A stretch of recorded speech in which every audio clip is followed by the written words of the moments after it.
Guys, আজকে কিছু কথা শেয়ার করবো আপনাদের সাথে।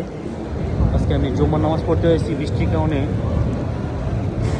সবাই বসে রয়েছে, যাইতে পারতেছে না বাসায়।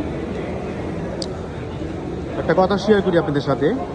কথাটা হলো, মসজিদের নিচে এক মহিলা মালয়েশিয়ান এক মহিলা আতর বিক্রি করে। তে একটা টিম আইছিল, বাংলাদেশি টিম বলতে গেলে, যারা মনে হয় সম্ভবত কনস্ট্রাকশনের কাজ করে, রাজমিস্ত্রির কাজ করে।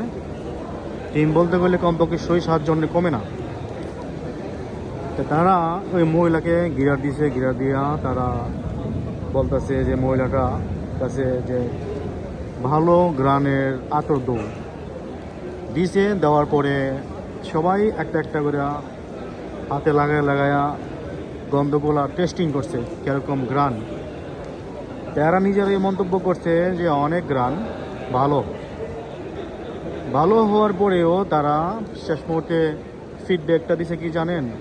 যে কিনবো না। কেন কিনবো না? মহিলার দাম কইছে 50 টাকা। তো 7 জনই চলে গেছে। তারপর মহিলার মুখটা এত একটা মানে কষ্ট হয়েছে যে বুঝতাম পারছি, মনটা খারাপ হয়ে গেছে মহিলাটার। 7 জনের মধ্যে যদি 7টা যদি বিক্রি করতে পারতো, তো মেয়েটা অনেক খুশি হইতে পারতো আর কি, মহিলাটা। তো 7 জনের কাছে বিক্রি না করো, কমপক্ষে তো 7 জনের 3 জন তো নিল না।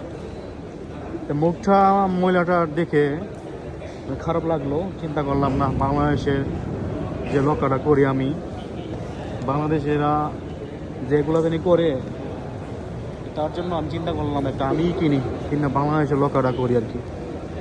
তো এই কারণেই গাইস, যে বাংলাদেশিকে পছন্দ করে না দেশের মানুষ, শেষরামি করে কোন জাত কীভাবে চলতে হবে এটা জানে না। তোরা যদি নাই কিনস, তো 7 জন কেন তোরা টেস্টিং করতে আসস? দাম শুনে হারা সবাই চলে গেছে। তো এই যে লোকগুলা জানি করছে কাজগুলা, আপনারা মতামত জানাবেন আসলে কি লোকটা কাজ ঠিক করছে কিনা। তো সবাই ভালো থাকবেন।